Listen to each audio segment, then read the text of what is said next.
Hello, my Crystal Loves Texas family. I hope everyone is doing well tonight. Wow, guys, we got a good show for you tonight, and hopefully, um, you'll be able to chime in, give us some of your opinions on the topic that we'll be discussing. But to me, being a classroom teacher for 17 years now, this is a problem that I can see becoming more and more prevalent. And we've got some people here. We've got one person in studio, and we've got one person who's going to be coming in just a little bit, and they're going to speak to this trend. I'm going to call it a trend. I don't want to call it a phenomenon. I don't want it to get to that place, but um, we're going to call it a trend. But my guest, and let me tell you what the topic is. Of course, you know Rebecca. Hi. Rebecca Hi, is everybody. here tonight. Rebecca is always here with me. Thank you so much, Rebecca. No problem. And my guest here tonight is Nico A. And Nico, please feel free to introduce yourself, and we're going to jump right into it. Okay.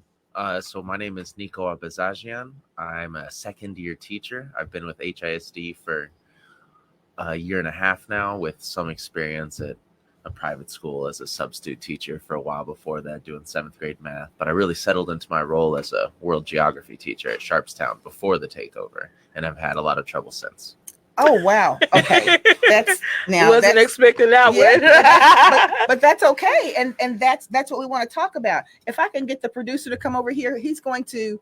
My producer is going to come over here, and he is going to communicate for me with that. If you can communicate with him for me, Kenji. Um, It's okay. so Nico, what we're going to be talking about here tonight is why it's so difficult getting men to come into the classroom and getting them to stay in education once they are in. And I can tell you from the time that I have been in the classroom, I've seen young teachers, male teachers come in, and on the average, they may stay 2 to 3 years and they are out of there. Speak to that a little bit for me.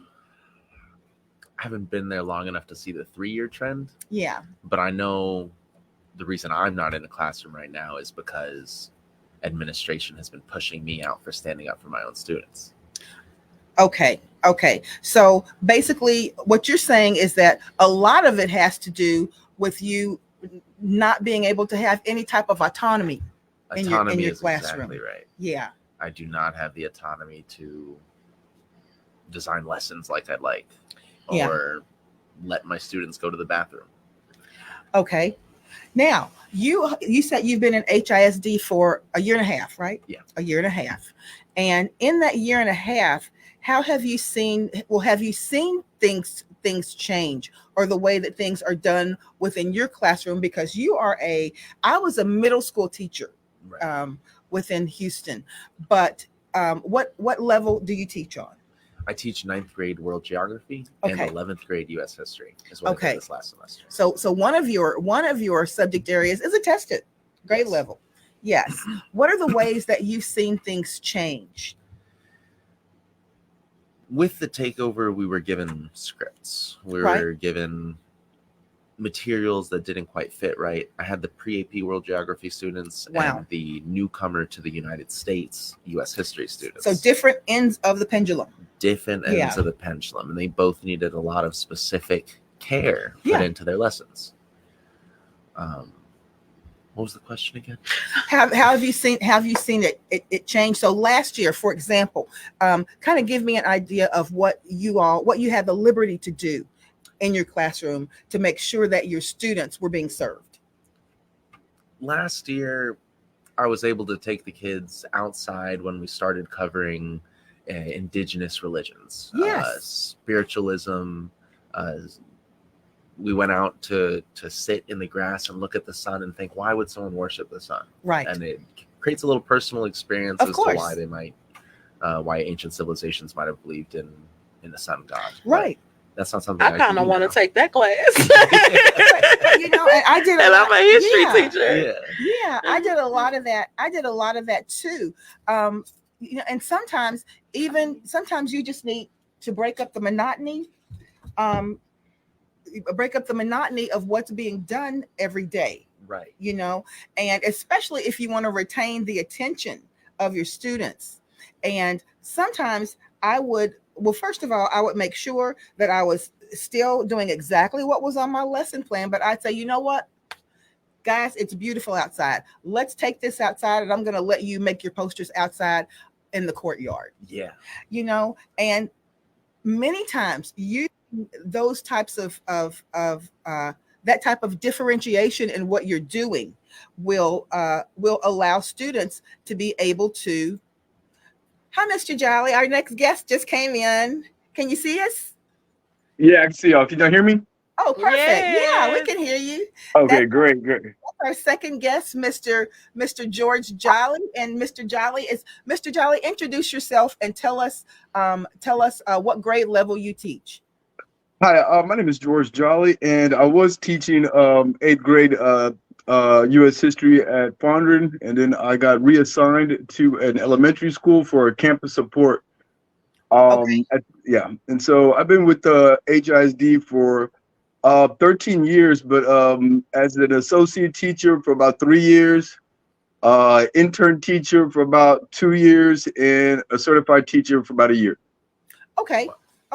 So you have seen you've been here long enough to see kind of the way things have changed, you know, within the district, you know, over the years.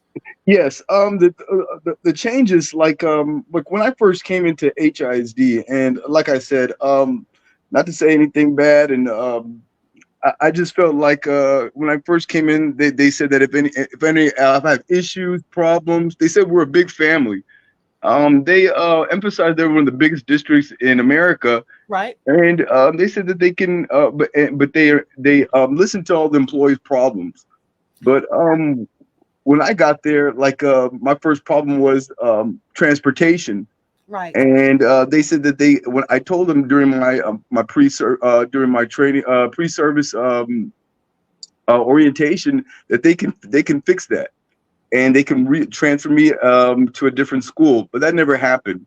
Okay. So that's just one thing, but the main thing, which the biggest changes what I saw was that is it constantly there's a new system, and like I said, with the superintendent is they try to establish an agenda, which is I totally understand. However, we're being told that we're the ones that are failing the students, and it's our fault. And so my school that I first came in, I didn't know what a 180 school was. I just know there was an opening. So Right. then I found out an Achieve 180 school is a school that's failed, but is trying to turn it around. Right. And how they do that is by giving you resources. Yes. And I thought that was great. Right. However, at that time, that was during COVID. Yeah. And that was my first year teaching was during COVID. So that Wow. was, we had no no experience into hybrid teaching. I Right. didn't have, they said that they'd give me, I had no internet. When I was, at that time I was hired, I would use internet in public university. Right. And because they didn't give me a computer when I got hired. So Whoa, when wait a second. Now, Yeah. let me make sure I got this right, because I remember Rebecca and I were at the same school during COVID, and our particular campus made sure they went into that stock room or whatever that, you know, and they pulled out all of those old PCs, those old Yeah. Windows PCs. exactly. Were falling apart, but they made sure that we had at least a unit to use, you know, when we were responsible for doing those hybrid lessons. And so what you're saying is that you did not have that? They said that they provide me a hotspot. The hotspot device didn't give me good internet, adequate internet connection. Right. When I called, and then I remember during pre-services, if I have any issues, contact IT. When I would do that, I'm on hold, and so Yeah. there's a lot of discrepancies if I'm trying to contact. So Right. they would tell me, well, you know what, because I guess it was just hard for me to toggle back to look at screen, look at students. But I was told that, you know what, I should know how to use the internet. I should know how to use tech. If I have a degree, then I should know how to use all technological devices. Wow. And I thought that was unfair because I was a non-traditional student just learning how to use technology. Right. And I just thought that was like, so they would tell me, so I asked them, does that mean every teacher should know this? And they say, yeah, this is the expectation we should have. But then I said, well, you know, there's teachers that I'm helping across the hall or helping that's asking me for help to help with them in their classroom.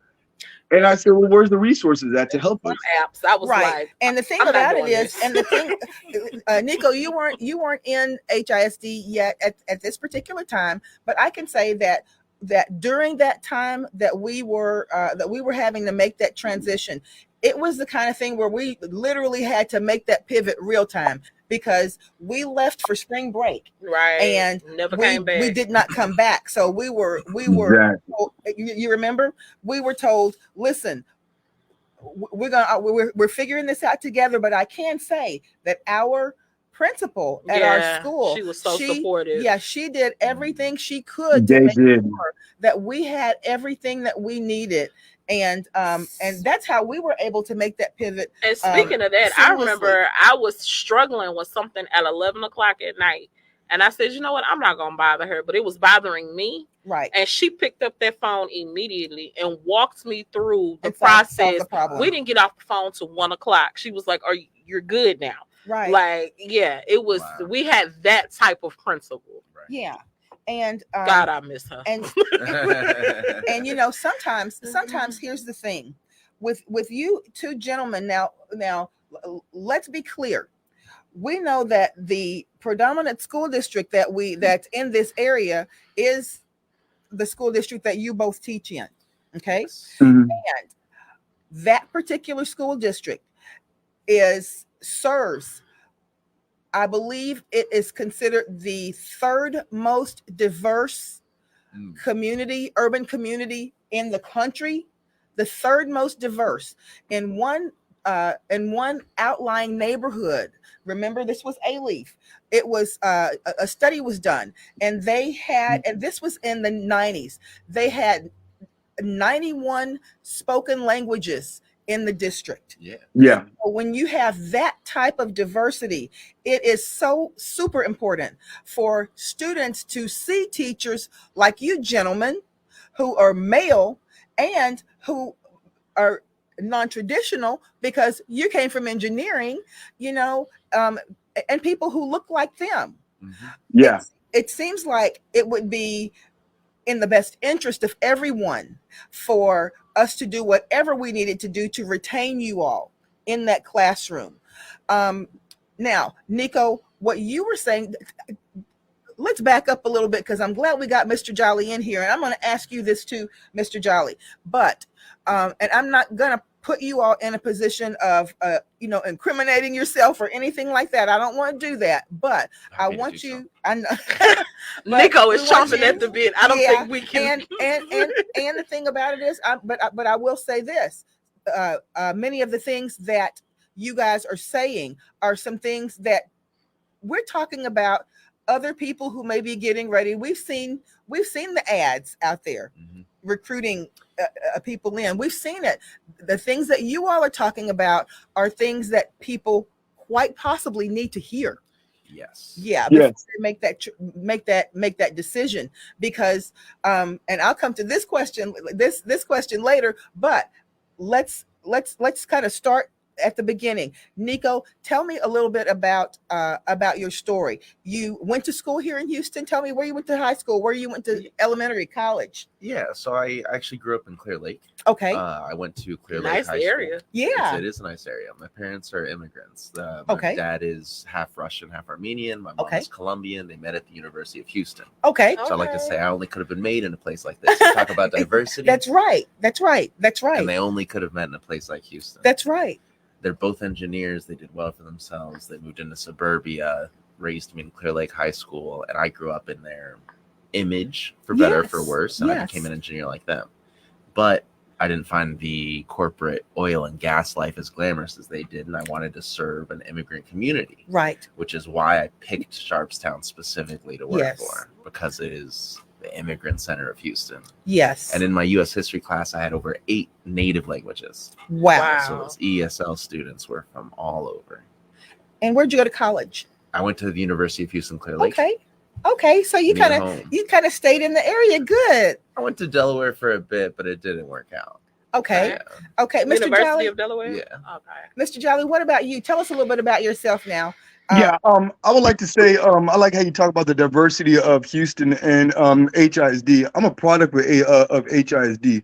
I'm from East Houston originally.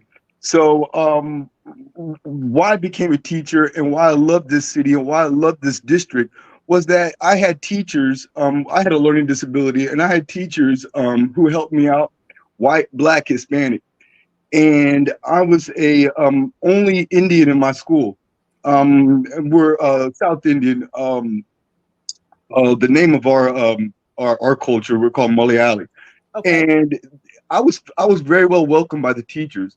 Now it wasn't easy to go to HISD when you're the only of your kind of ethnicity, because you get made fun of. I mean, that's the Kids are that's the cool. naked truth. Yeah. And then also where we're from, it's a low income area. Okay. So it was just, school for me was an outlet because my home life wasn't too good, and it's including my friends. Right. And but it was the teachers who took their time to like care about me, saw that I had talent in sports and other things, and they motivated me. And because of that, and it was tough because my parents were hard on me, and they didn't. In our culture, it's either you're smart or you're not, and if you're not smart, go get a job at a non-advanced job, or just that's just how it is. So my parents didn't really believe in me, and so, but it was my teachers, and that's why I became a teacher. But when I became a teacher, Wow. it was the total opposite. It was just like it was the teachers that made me feel welcome. The teachers in HISD that, you know what, they saw a diamond in the rough in me, and so despite whatever setbacks that I had, I finished at U of H, and it was because of the teachers that I grew up that helped me. And so I wanted to return the favor and then go back to my old neighborhood. But when I went back, the whole economy just went down. All the businesses are all done, are all out of business. Right. I see everyone outside where it wasn't like, well, what I meant is like I see people. There's a lot of jobless. Hanging out. People don't have jobs. But but then when I came to the classroom, because I taught in Forest Brook Middle School. Right. When I came there was a big distrust between the students and me because of my culture. Wow. Because wow. of my people, or the people in my community, we all did not leave. We all left their neighborhoods, and we never came back to help. The neighborhoods deteriorated when we left. Exactly. Yeah. And so when we city, yeah. Burger King, McDonald's, all out of business. So what are kids supposed to do? They just go outside and they see people down Tidwell. And Right. so what we had to do, and it was hard to see that, because they thought that I was a person that because only the Indians that they see are people who are starting up gas stations or trying to, they would say, try to exploit the area. Yeah. And so I had to try to reestablish and rebuild the community and the ties of cultural. And so that's what I liked about HISD. Yeah. And I want to give this disclaimer. Mr. Jolly is on here because I called him and personally invited him because he was my co-teacher at the school that I was at. And to see someone, I could see how enthusiastic he was, but I could also see that even though he had been in the district for a long time, he never really had anyone to mentor him. And a lot of times a mentor teacher needs to be able to take that teacher under their wing for a year and a half. It's not something that comes in a matter of 2 to 3 weeks. Yeah, that was kind of my experience when I first came to HISD. Luckily, I had some teaching experience because I tell anybody, my first day being hired, I got a scoping sequence in a classroom. Wow. And it was like, this is you. Yeah. And then 3 or 4 weeks later, I was being observed. Yeah. Right. But luckily, because I had worked in charter schools and I had a practice in a classroom, I could kind of feel my way through. But my God, what if I had no teaching experience at all? Did you benefit from the mentorship program that HISD funded last year? Oh, last year? No, I had a Who funded it mentor. this year? Yeah, I didn't know of one. So probably that was something that was introduced to the new teachers. Yeah. It was, Yeah. But I had a mentor, a mentee last year, Mhm. and he made my job kind of easy because he had teaching experience That's good. at the high school level. Right. So the only thing I had to do was switch some things out for him Right. for the middle school level. Well, I can say this, and I'm not sure if this can be mirrored, and you guys can kind of tell me if this was something that's standard. And I tell Rebecca this last year because we come onto this very podcast and we talk about this, and she was just like, I cannot believe that happened. But at my school last year, there were 2 8th grade U.S. history teachers, Mm-hmm. myself, and at least 7 other people matriculated through that other classroom. Yeah. At least 7. And I can say this, it had everything to do with the people having to flounder. When they got there, sometimes they would stay there 2 days. Sometimes they would stay there 2 weeks, and then they were out. Before they realized how Done. unsupported they were. Oh, I mean, they were basically, I don't want to say thrown to the wolves, but that was the kind of situation that we had. And I don't know if there wasn't a mentorship program that was in place I don't know if it was campus by campus. Right. But one thing, and Mr. Jolly, this is one thing that I said to you when we were working together. Sometimes if you really want something to be able to stick, it may take you having a teacher's aide or a substitute in that class for 3 days while the new teacher just goes around and shadows that Absolutely. master teacher. Yeah. See exactly what they do. You weren't given the opportunity to do that. Maybe. Well, if I was given the opportunity, I had to do it on my my planning period. We had A, B, C, and D to do, and I had my mentor, and I had great mentors. The problem is they have their own stress. They have A, B, C, and D to do, and when do they? Exactly. If my mentor didn't have to, if there was an administrator and they could stay with me the whole time, that's cool. But they're only given a limited time to stay with you. So and like you said, there's days where it's just.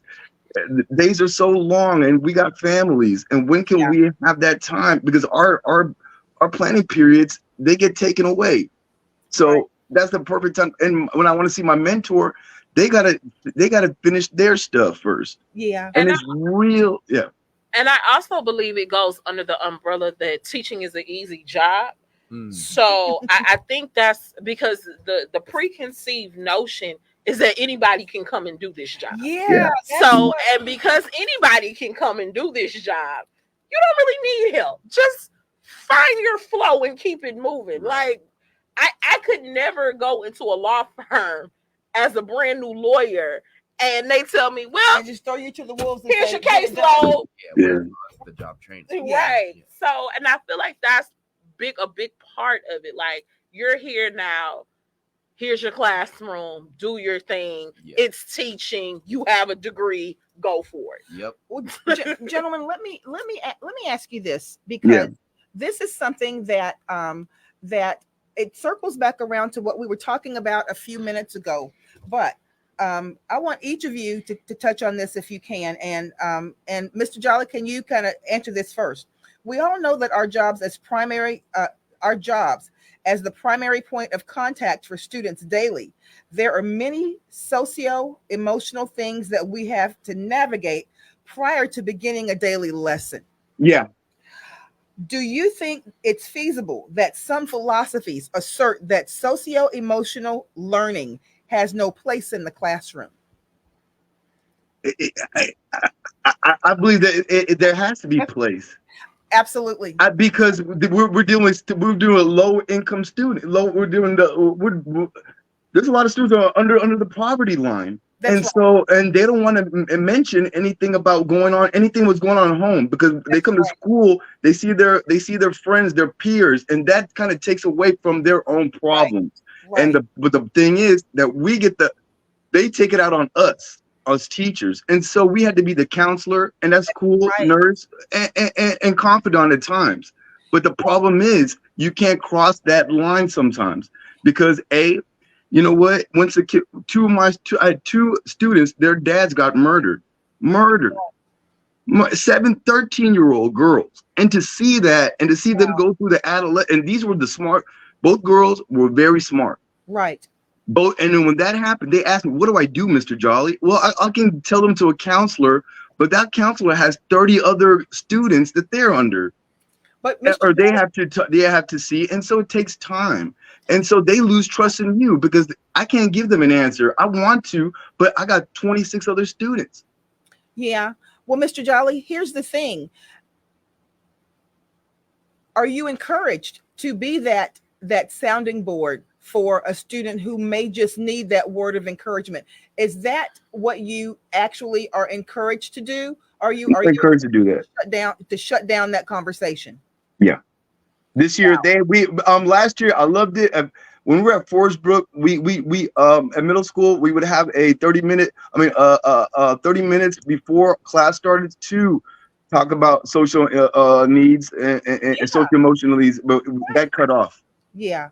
Last year, that's what I was going to say. Last year, my administration, who really did take me under their wing, and I really appreciate them. Yeah.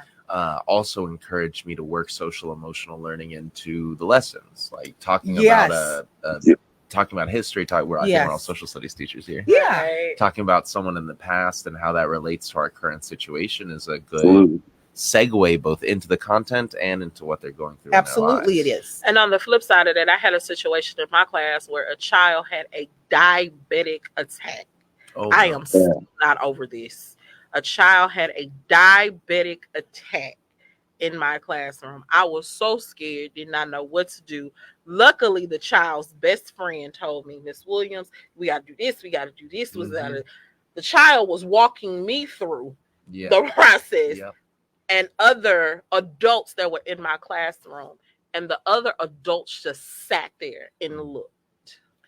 Well, I think that we probably would all concur with the fact that this year, and what we've experienced in our classrooms was pretty much unprecedented. Yeah.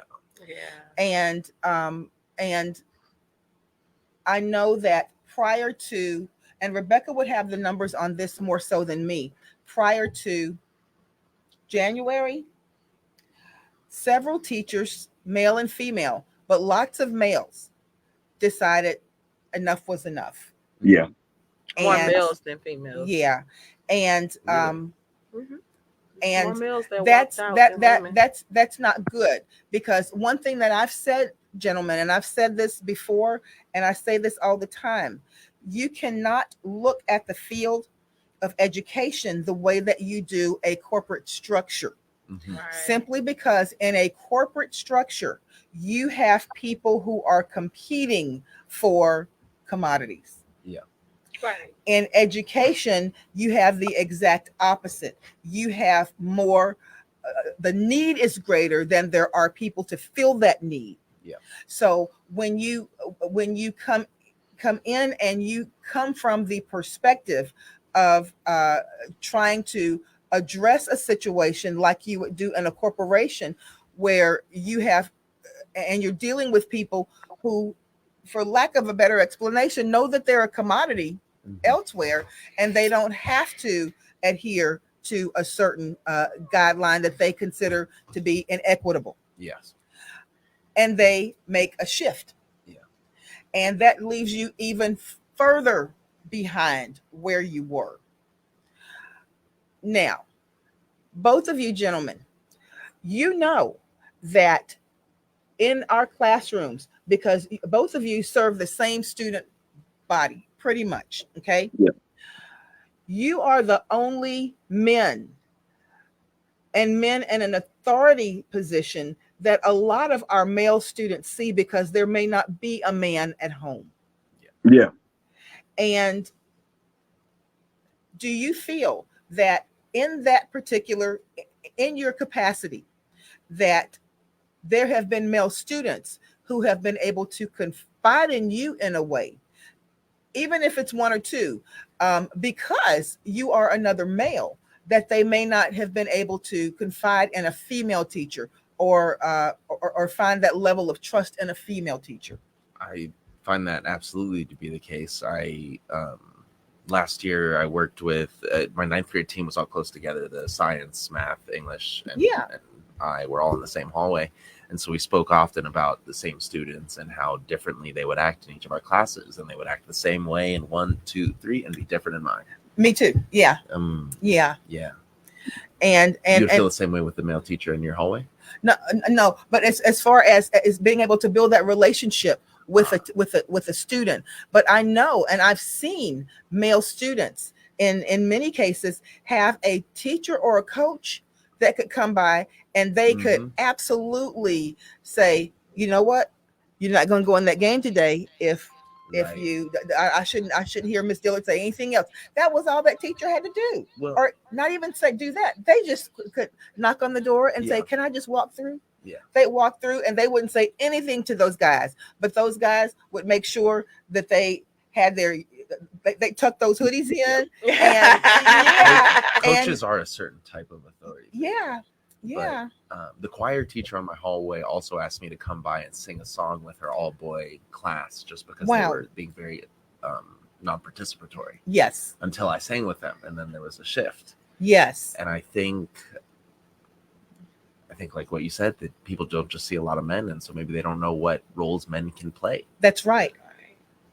That's right. How about you, Mr. Jolly? Have you been able to forge some relationships with some of your male students that the female teachers may not have been able to do? I feel like I changed the trajectory about at least 500 males. Wow. Absolutely. Wow. And that's 100% to go to college, because when they see someone that they're not, for me, like they had totally different, they had a misconception of me, especially being born in Houston, because like I told you, they knew I could tell I was from Houston, and they thought that I was probably straight from India, which is okay. Yeah. But once they found out we had so many things that are interesting, and so many things in common. Right. The amount of feedback was amazing. However, it's all, and that's a beautiful thing. And it's cool when they respect you, but all that goes throughout the roof when you get hit by a bottle, when you get hit with the paper ball, and then you're like, okay, where did this come from? Right. I mean, this came out of left field. Like I thought we had going, but then let's just say you can't go deep into being that much of an emotional person, because they can't take advantage of you, and that's what I've learned. And because that's what when you were saying. When you're coming in, when you get thrown in the wolves per se, yes. You don't know how, because this is a people business, just like police officers. Right. It's hard to arrest someone because no one wants to get arrested. It's hard to get to hold a kid accountable, because at 13, it's not my fault. It's your fault. You're the bad teacher. And so then when they throw that at you, and just it's where's our support? Yeah. Since you have been in the classroom, and I'm not saying prior to you actually being a teacher of record, since you've been a teacher of record, do you feel that you have received the type of support that that you needed to receive to make you successful? Well, let's put it like this: when there's a fight inside the classroom, who do we call? Or if there's 3 girls beating each other up and it's been, oh my gosh, and it's, as all of us have seen or maybe had experiences, there's been days where there's a fight it's traumatic to see a fight. Yeah. And when you see that, and it's your own students, you want to try to do something. Right. However, when you see staff administration not doing anything, Yeah. you're like, why should I put my? And then when you see another coworker saying they barely got hit, and they're like, oh, they want to get a disability check. So Yeah. you're just like, you don't know what to do because you're worried about your job. You're worried about so many things. But this is the crux of the matter is these kids are going through a lot of emotion. Like we said, they're going through a lot of things that doesn't have to do with education, even though education is so important. Because look where I'm at.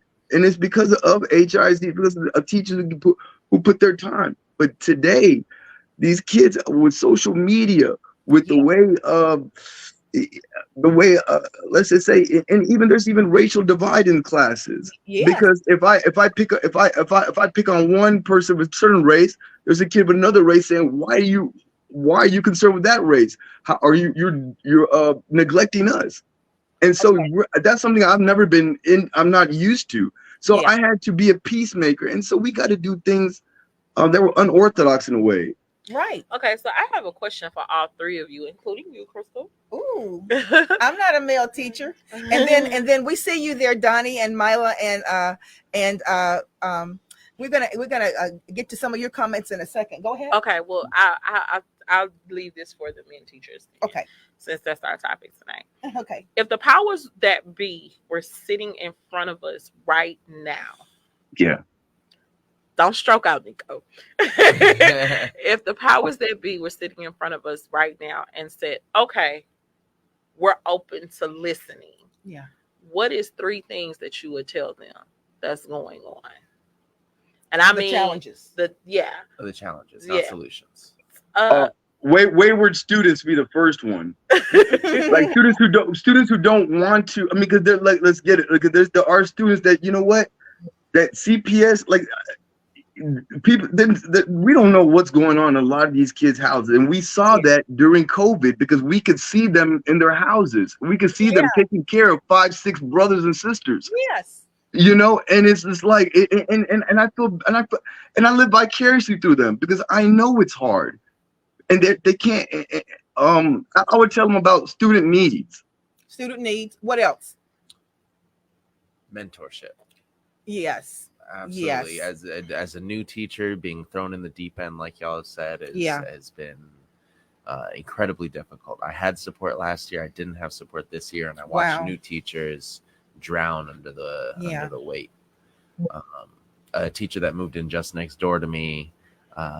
The lack of support affects everything. Like you were saying, disrespect from students, right? With mentorship, with support, you know, all it takes is an administrator to say, like, it doesn't matter if they call you the B word. They're going through something. You can figure out what it is. Yeah. I'm sorry that maybe you felt bad, but like, they're a child. Are you gonna let that affect you? Exactly. But alone, that new teacher, that 23-year-old sits with it and like, I don't need to be disrespected like this every day. That's right. Right, because then without the proper mentorship, you will have that 23-year-old that's gonna go word for word with that student. Yes. Yeah. With that student. So we've got student needs. Student needs. We've got mentorship. What else, gentlemen? Let's just say accountability. Like, let's just say for, you know, and I was telling you, like, I've been told, like, it's my fault that poor performance. That's why the students aren't doing good in my class. But the thing was, I said, well, at least give me the benefit of the doubt. I've been here working. I never quit this job. Where all my coworkers, every single one, have quit HISD, but I stayed, because I believe. I believe that, you know, and they would leave in the first month of school. How can you leave?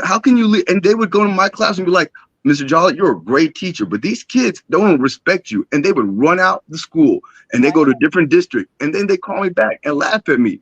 Are you still there? And I'm like, yeah, because I don't want to give up on these students. But when these students, they see teachers leave, and then and let's just say in the beginning, I loved how HISD, they said stay 3 years. At least try to stay 3 years. And you know what? And I did. But so many of my coworkers, they left. So when a student sees that the teacher leaves, there's a mistrust. So when I come and try to fill that void, and I say, no, I'm not going to do that. I'm here for you. And so there's no accountability. Like I said, so I think teachers, they just got up and left, and they got a job somewhere else. Well, Mr. Jolly, I'm going to put a disclaimer in there. Sorry. Because I'm one of those ones. No, I mean, no. But see, we understood but it's at this point, you know, like. I can see I can hear the frustration in your voice. Yeah. I can see the frustration on your face. And let me say this. I'm not with the district anymore. My reasons were a little bit different for leaving. I had some personal reasons why I had to leave. However, I sat and I told my kids, I didn't just not show up one day. I told my kids why I was leaving. I told them I believed in them. I told them that they were going to be fine and they were going to thrive. But I can tell you this, Mr. Jolly, and I'm sure my colleagues sitting beside me would say the same thing. If you're not hearing it from your higher ups, you are appreciated. Thank you. At least you told those you told them students that. I have teachers, they said peace and just like forget y'all. And they just to play the devil's advocate in this situation, I understand why teachers done what they've done. I understand the mental health aspect of it. Absolutely, yes. Because I've known teachers this year who had to check themselves in psychiatric hospitals. Yeah. Right. I've known teachers who have spent days in the hospital because of exhaustion, of stress, and blood pressure been driven up. I've known teachers who've never been on medication a day in their natural lives are being prescribed all kinds of stuff now. So it's like, at what point do I sit here and be an advocate for the kids, which I want to be, but then at what cost is it to my personal health?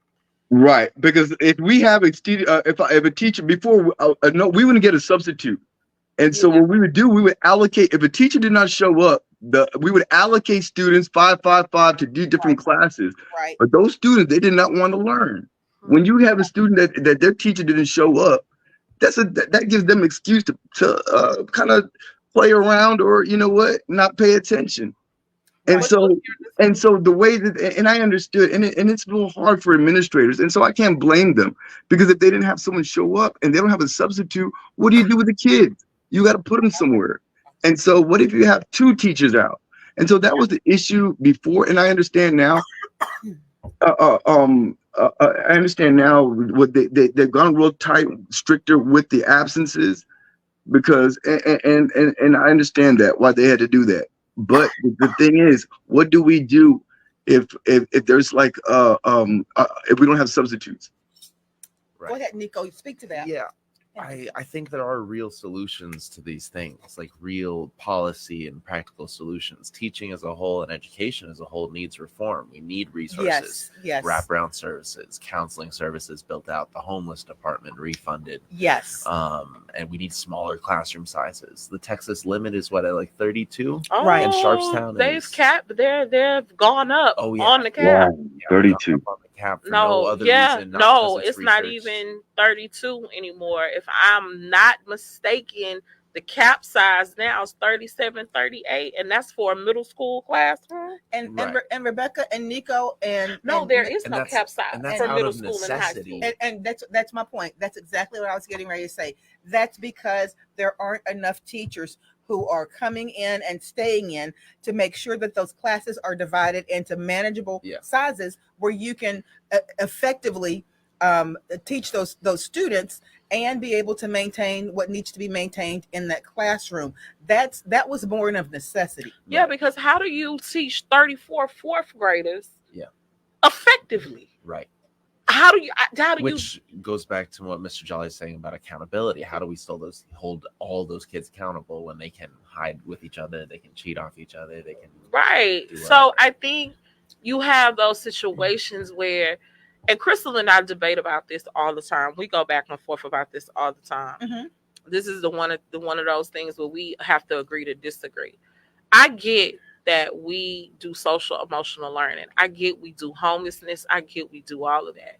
Right. But at what point does society's problems stop weighing heavy on teachers? They won't. And let me And Yeah, the reason go ahead. I'm saying that, I go to the polls every year Yeah. for every single Election. election. Yep. Why am I keep going to the polls to bring people into office for them to deal with? Because this is what you're there for, Yeah. to deal with these problems. Yeah. Everything is, oh, the school will handle it. Oh, the school will handle it. Oh, the school.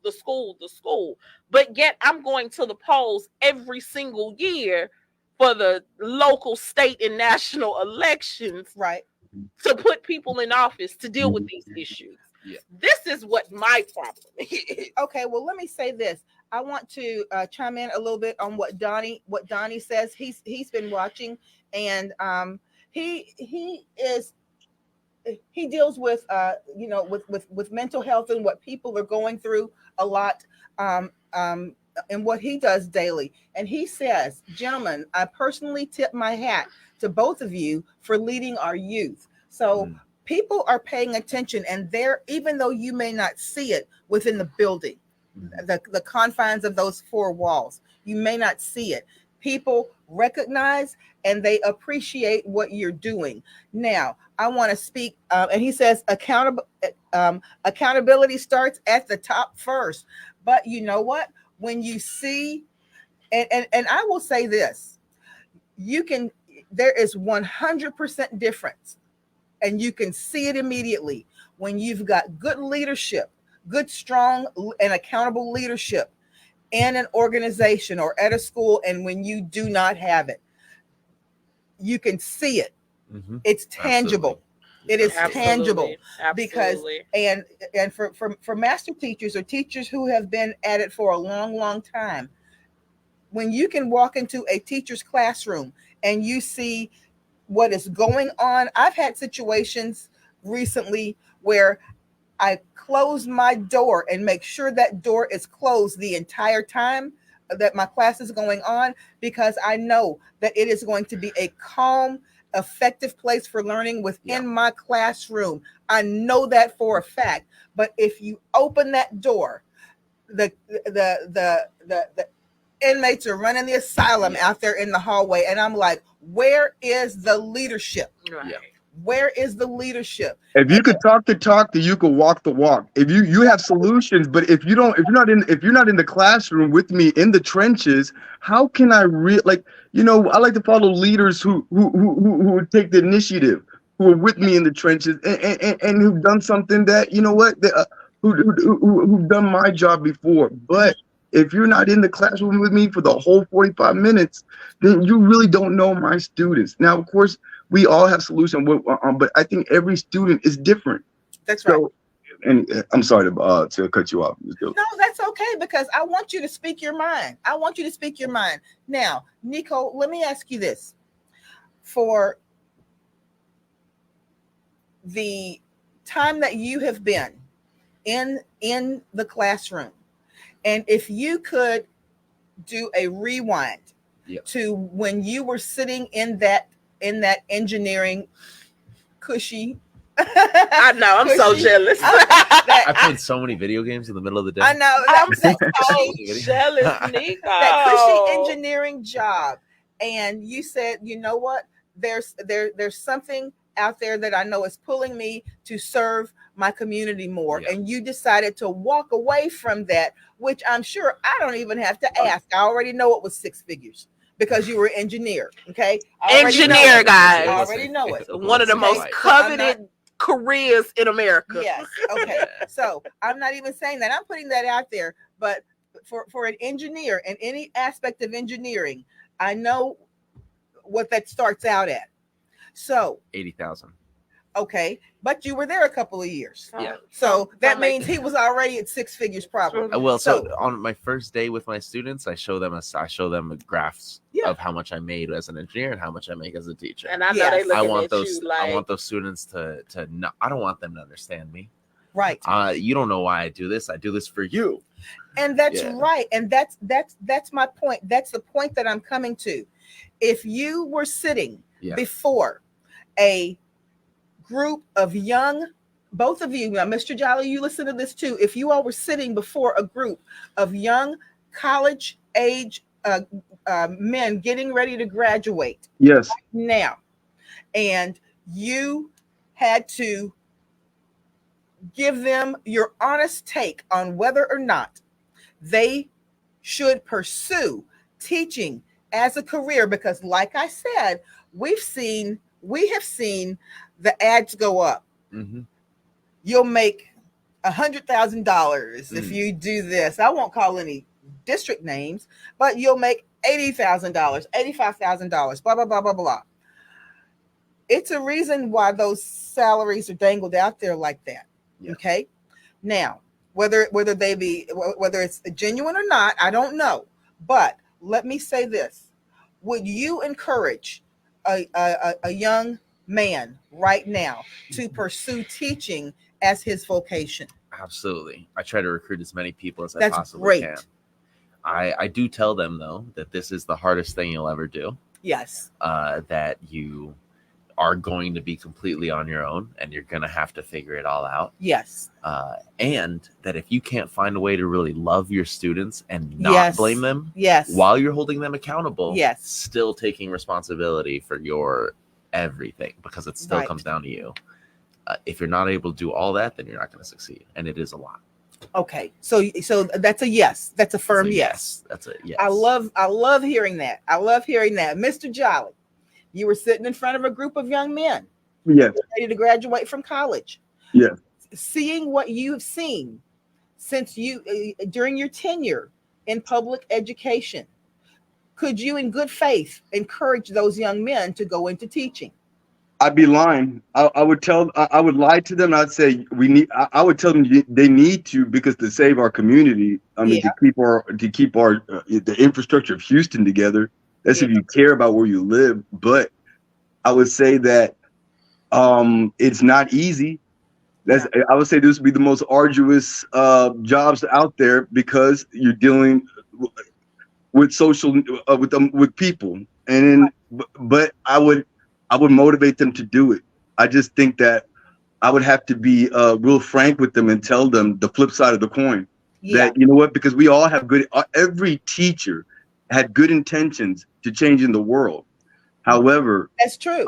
Yeah. However, the thing is, no matter how much you do, it will never be enough.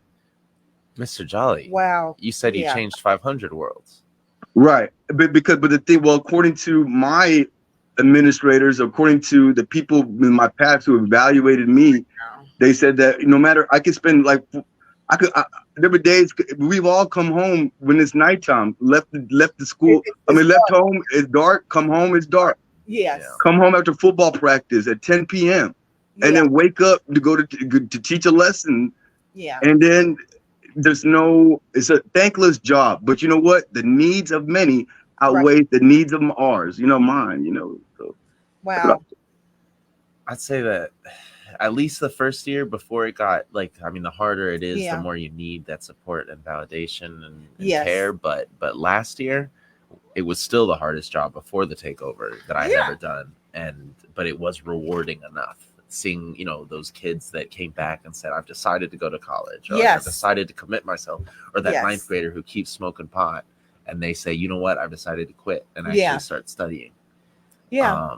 then you know you know that possibly something you said may have been even a tiny bit of a catalyst. Or Yeah. that lesson on Buddhism we did after there was a fight in the lunch in the cafeteria, and then a week later a girl says, "And I walked away from the fight." Yes, Oh. yeah, Those are big.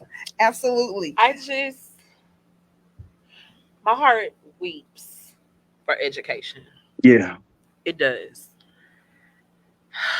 If something is not done, and people may call me a pessimist, but I see things realistically now. I don't see things through rose-colored glasses anymore.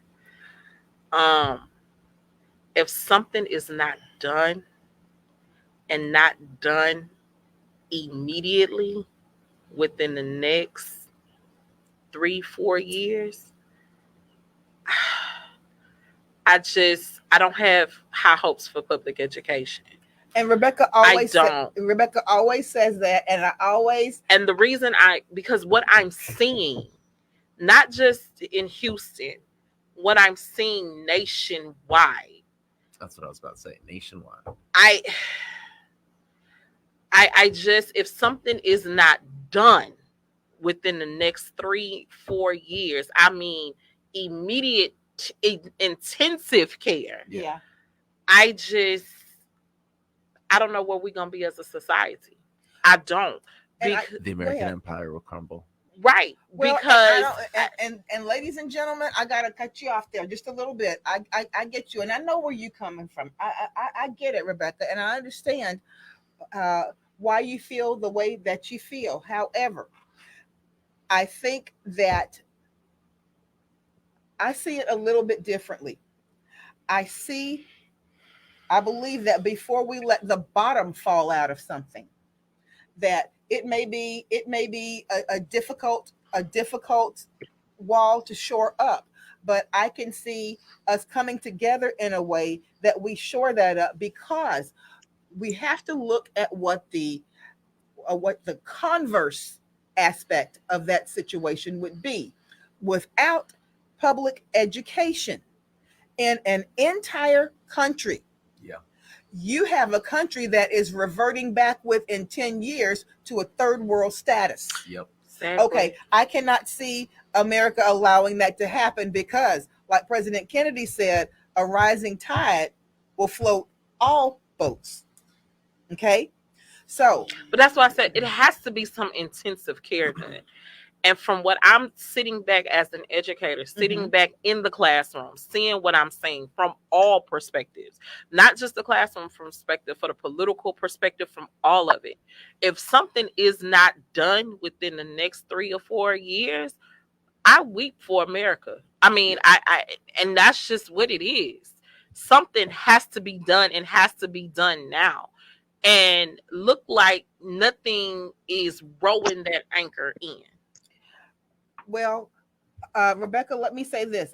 I appreciate everyone's perspective, and I think that with us understanding it the way that we do, it's going to take your perspective and yours, Nico, and yours, Mr. Jolly, for us to really come together. The first aspect of correcting it is realizing that there's a profound problem that needs to be corrected. Yeah, exactly. And we are about 3 minutes over, and I know we've got to really go ahead and shut this down. But if there, gentlemen, both of you, if there is a recent college graduate that's looking to enter the field of education watching tonight, what words of advice could you give him to help him successfully navigate his first years in the classroom? If you could give me 2 words, and then you give me 2 words to help that new male teacher in the classroom to stay, what would they be? Set boundaries with administration and students. You need that lunchtime, you need that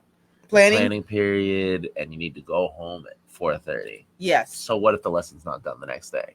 That's They already right. gave you too many kids. Yeah. You'll figure it out. That's called juggling life real time. Yeah. Everything doesn't always happen on a schedule. Mr. Jolly, what? Don't give. That's 3 Keep words. going. Keep going. Keep going. Keep going. Okay. Keep going. Going.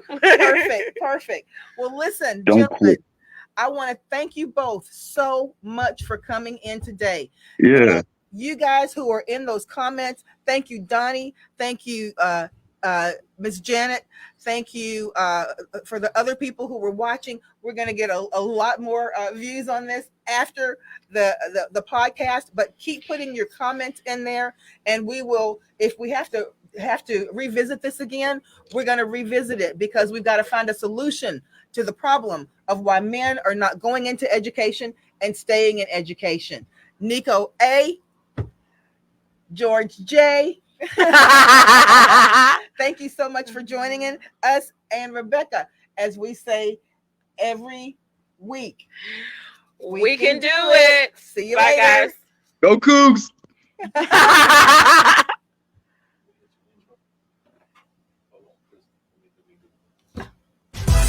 Good morning.